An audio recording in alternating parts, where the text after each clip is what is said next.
With 5.5-inch phones becoming the norm nowadays, it's becoming harder and harder to find a 5-inch phone with decent specs at a reasonable price. Apparently with that in mind, TCL has launched the M3G 3S, a 5-inch phone which seems, on paper at least, to help fill that niche. With a 5-inch 1080p screen, 2GB of RAM, a nice big battery, and a Snapdragon 615 processor, it seems like it could be a real contender. Add in an interesting feature like Eyeprint recognition, and you've definitely got my attention. Did TCL deliver on the potential here of a new great budget 5-inch phone? Keep watching to find out. TCL has definitely delivered a nicely built phone. It's pretty light, but still feels solid in the hand. The textured back makes it easy to keep a good grip on it, and the power, lock, and volume buttons on the right-hand side are easily accessible. It has 3 capacitive buttons on the bottom of the screen, with right and left buttons being backlit in white.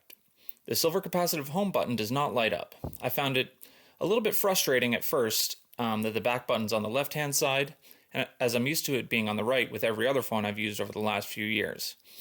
This does seem to be a little bit more common these days, as the right-hand button is changing into a task manager button, which brings up a list of active tasks, and in the case of the TCL, a few extra quick view buttons.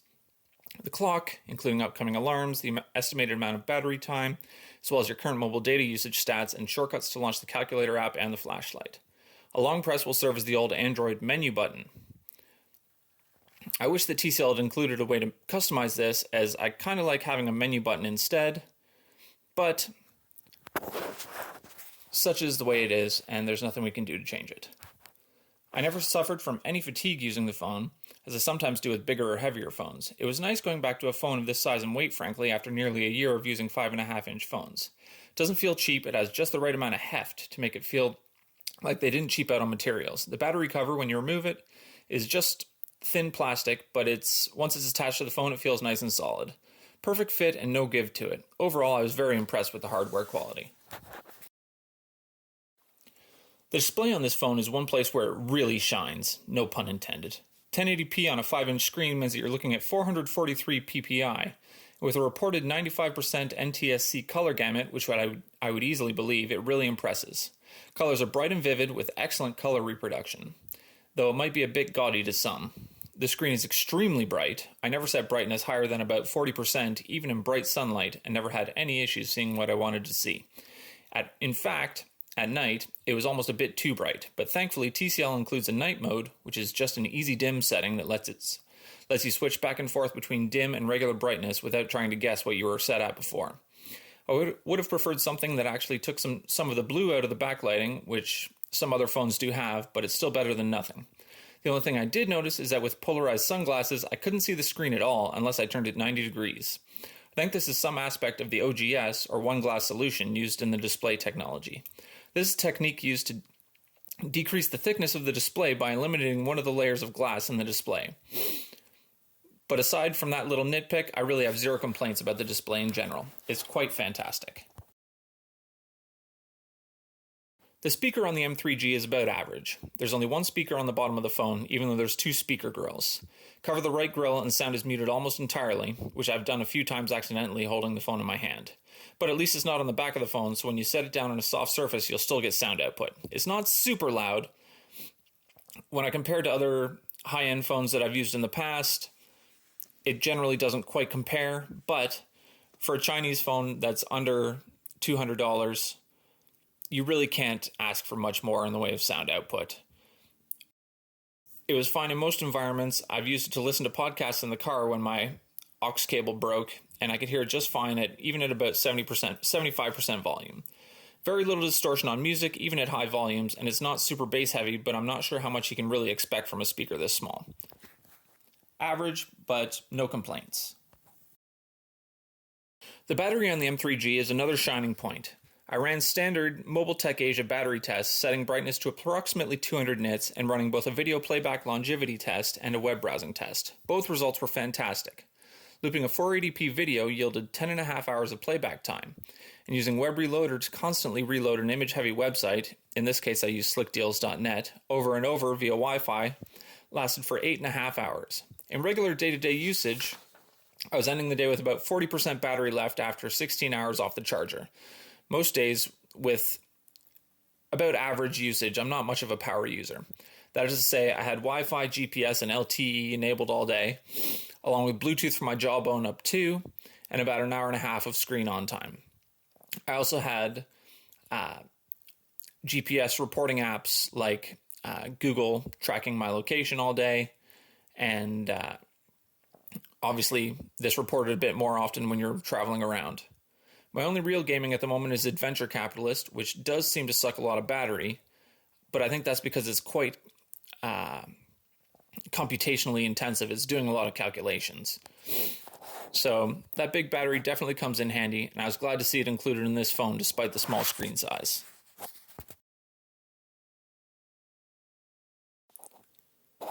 The M3G, unfortunately, really suffers in the performance department. I was expecting more, frankly, as the Snapdragon 615 isn't an awful processor, but either something in the supporting hardware or TCL's custom Android build have severely crippled this phone. App launch times can be quite painful. If you don't have an app already in memory, you can expect to wait 5 seconds or longer for an app to load up. And this isn't just heavy apps like games. Loading up the custom settings app can take that long, or the task manager from the task manager button. This last is especially frustrating if you didn't mean to launch the task manager, as happens to me a couple times a day, even after using the phone for 2 weeks, as the phone is completely unresponsive while it loads up the app in question. Task switching is speedy enough, as long as the app you're switching to hasn't been cut from memory. TCL's memory management seems to be particularly aggressive. Switching back to apps only to have them load from scratch again, particularly games, is incredibly frustrating. In terms of in-app performance, it suffers there as well. It can be extremely slow to respond to input, to the point where I'll often press the screen again thinking that I didn't register my input, only to have it then take my input twice, which is obviously not what I intended. Overall, lag seemed to be the order of the day for the M3G. TCL has their own custom Android build called Liwa. The stock launcher is pretty standard fare for a Chinese phone, with the typical lack of an app drawer. It was fairly smooth performance-wise, and dragging the bottom app shortcut bar brings you to a handful of setting shortcuts. The lack of app drawer is really a deal breaker for me, as I like to be able to get to an alphabetical list of my apps rather than trying to hunt through the various desktop screens or have to organize all my apps myself. There's theming built in, and you can download various icon and image packs for the phone as well, including the ability to choose a different theme for your lock screen. When you drag down the notification bar, at the bottom of the screen are 4 shortcut links. You can customize what you want to put there from a list of several different options. You can also drag the bottom of the screen back up, though I found this a bit clunky, to give you access to 6 more controls and a brightness slider. Again, you can customize the extra 6 shortcuts that appear here as well. They've added a fairly typical complement of smart gestures called Smart Somatosensory in the settings, including answer the phone when you raise it to your ear if it's ringing, mute the phone by flipping it face down when it's ringing, and double tap to wake. This suffers from lag a bit though, just enough that you're never sure if it registered your double tap or not, so I ended up turning it off. And the ability to launch apps by drawing a letter when the screen is off is also included. The most interesting feature to me was their addition of Eyeprint to unlock. I was expecting it to need to zoom in on a single eye to properly capture all the detail it needed, but surprisingly, it's dual-eye Eyeprint. Setting it up is fairly quick, and unlocking the phone is fairly accurate, even in lower light settings. It displays a bright white box on the majority of the screen to light up your face and eyes. It also forces you to set a backup pin so that if it can't recognize your Eyeprint, the phone can still be unlocked. This is actually a super neat feature in theory, but in practice, I found it to be extremely annoying to have to raise the phone up to my eyes every time I wanted to unlock it, which is several times a day. I ended up turning this feature off after a few hours of playing around with it. The firmware, when it arrived, was a multi-language version of Liwa, but it was not the most recent version, and OTA upgrades were broken. It also contained a handful of reported viruses, and there was some sort of adware as well that brought annoying Chinese pop-up ads to the foreground quite frequently.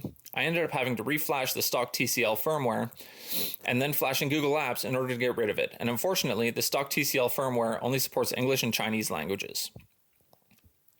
This is definitely not a gaming phone. Adventure Capitalist is hardly the most graphically intensive game. It consists of a handful of progress bars primarily, and even that game would lag from time to time. And any extended amount of usage, 10 to 15 minutes or more, will result in the phone getting extremely warm to the point where it's nearly uncomfortable to hold. I didn't notice it getting this hot during video playback from internal storage, which is pretty much only using the GPU if you have hardware decoding turned on, but did notice it when streaming from YouTube.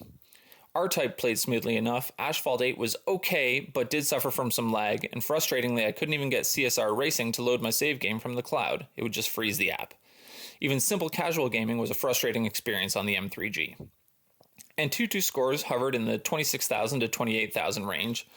This seems to be about what one would expect from the Snapdragon 615 from what I've seen around in the net.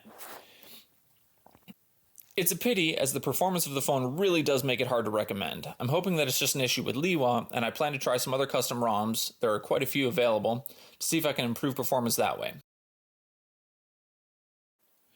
The camera on the M3G is slightly better than your average mid-level Chinese phone. Color reproduction is great, if a bit on the vivid side. It's not quite as sharp as I'd like it to be in low-light indoor situations, but that's to be expected unless you're spending significantly more money on a phone. For sharing online, images are perfectly adequate. It's a bit sluggish to focus in low light, which results in the occasional missed shot, but I think part of that might be just overall slow performance of the phone. With bright outdoor situations, it creates fantastic images, no complaints there at all, really. I'm not a huge video guy, but I was pretty happy with the handful of videos I took. Overall, I find it a little bit hard to recommend this phone. The small size and the great battery life are definitely selling features, and the screen is beautiful. The camera's not bad, it gets the job done. But if you're doing any amount of gaming, I definitely would not recommend this phone. If you just want a smartphone for web browsing, Facebook, some YouTube, and basic day-to-day smartphone functions, it'll get the job done. And you don't really have a lot of options in this 5-inch space. So if you really need a 5-inch phone, yes, you could probably get by with it. But if you want to do any gaming, I would definitely look somewhere else. And to be honest, if you're doing any gaming, you probably want a 5.5-inch phone anyways.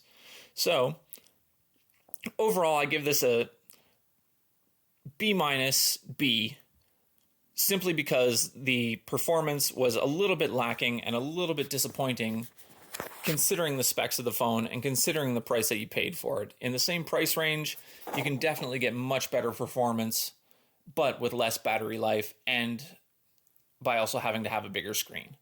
So it really depends what you're looking for. As always, if you find these videos enjoyable, please click the like button below, subscribe, and share with your friends. Thanks for watching.